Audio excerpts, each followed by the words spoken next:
بسم اللہ الرحمن الرحیم. جناب قبلہ شاہ صاحب، قائدین محترم، دین نبی کے سپاہیوں، مصطفیوں، السلام علیکم. آج کی یہ محفل حقیقت میں پاکستان کو مضبوط تر بنانے کے لیے نظر آتی ہے، اور میں یہ یقین سے کہہ سکتا ہوں کہ اگر ہمارا جذبہ اسی طرح رہے اور ہم لوگوں کی تربیت کر سکیں، اپنے بھائیوں کی تربیت کر سکیں، تو وہ کوئی ایسی دن دور نظر نہیں آتے کہ پاکستان جو پہلے ہی اسلام کا قلعہ ہے، دنیا کا مضبوط ترین ملک ثابت ہو. الحمدللہ پاکستان میں ایسے لوگ موجود ہیں جو جذبے کے اعتبار سے، محنت کے اعتبار سے، خلوص کے اعتبار سے اور دین نبی کے لیے ہر وقت اپنی جان قربان کر سکتے ہیں. اس میں کوئی شک نہیں کہ ہماری تربیت میں کوئی کمی ہے. پاکستان بننے سے لے کے آج تک حکومتی سطح پر پاکستان کو مضبوط کرنے کی کوئی کوشش نہیں کی گئی.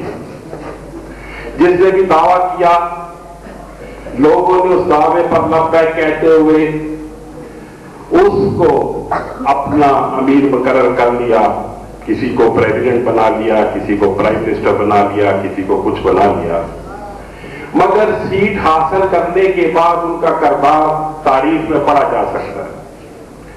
میں کسی شخص کو برا نہیں کہنا چاہتا، لیکن حقیقت یہ ہے کہ جب بھی کسی کے پاس کوئی سیٹ آتی ہے تو ان کے جذبے ختم ہو جاتے ہیں. کوئی غریبوں کے لیے روٹی کپڑا مکان کا نعرہ لگا کے آیا، کوئی پاکستان کا مطلب کیا لا الہ الا اللہ کا نعرہ لگا کے آیا، لیکن آنے کے بعد تاریخ بتائے گی کہ اس نے کیا کیا. یہ آپ سب لوگوں کے علم میں ہے. ہمیں پاکستان کو مضبوط کرنے کے لیے اپنے معاشرے میں اپنے نبی، پیارے نبی حضرت محمد صلی اللہ علیہ وسلم کا وہ درس عام کرنا ہے جو الحمدللہ میرے ملک کے علماء اکرام، ہمارے قائدین کر رہے ہیں. اس کے لیے ہمیں اپنے آپ کو بھی وقف کرنا ہوگا. یہ بظاہر چھوٹی سی بات ہے، لیکن اگر ہم اپنے گھر سے، اپنے گھر کو، اپنی اولاد کو، بھائیوں کو اس جذبے کے تحت چلنے کے لیے تیار کر لیں تو یقیناً وہ محلے کے دوسرے ساتھیوں کو تیار کر لیں گے، اور محلہ علاقے کو، اور علاقہ شہر کو، شہر ملک کو تیار کر لے گا. اس میں کوئی آدمی اپنے آپ کو کمتر نہ سمجھے اور یہ نہ سمجھے کہ یہ میرا کام نہیں ہے، میرے مولانا صاحب کا کام ہے، شاہ صاحب کا کام ہے، یا فلاں عالم دین کا کام ہے. یہ ہم سب کا کام ہے. پاکستان کی بقا دراصل اسلام کی بقا ہے. اس وقت مسلم مملکتیں جو رول ادا کر رہی ہیں وہ سراسر نیگیٹو ہے، منفی رول ہے. آپ کے علم میں ہے کہ کسی ایک ملک پر جب بھی کوئی دوسرا ملک زیادتی کرتا ہے، بالخصوص مسلمان ملک پر، تو ہم خاموش تماشائی بنے ہوئے ہیں.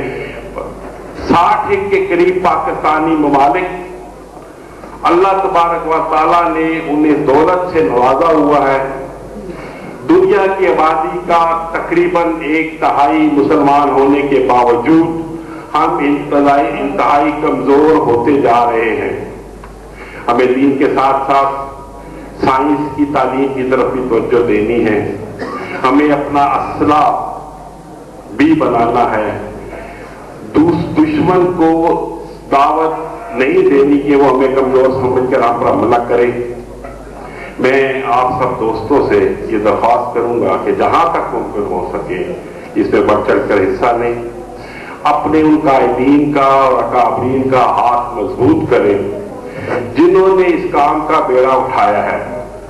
آپ کی زبانی ہمدردیاں، آپ کا تعاون، آپ کا ساتھ ان کی حوصلہ افزائی کرے گا.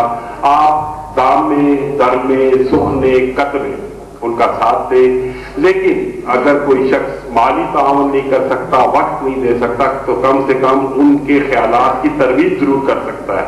اپنے ساتھیوں کو، اپنے دوستوں کو، اپنے محلے داروں کو، اپنے گاہکوں کو، اپنے ملازمین کو تربیت دی جا سکتی ہے کہ اصل ملک کو بچانے کے لیے کیا کرنا ہے۔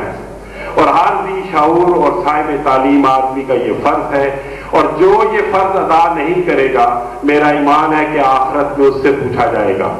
جس کو اللہ تعالیٰ نے علم دیا ہوا ہے، طاقت دی ہوئی ہے، اس نے پاکستان کے لیے یا اسلام کے لیے اگر کوئی کام نہ کیا تو وہ یقیناً روز قیامت جواب دہ ہوگا۔ میں ان الفاظ کے ساتھ آپ کا شکریہ ادا کروں گا اور ان قائدین کو خراج تحسین پیش کرتا ہوں کہ جنہوں نے اتنا بڑا بیڑا اٹھایا ہے۔ اللہ تبارک و تعالیٰ نے کامیاب و کامران کرے، آمین۔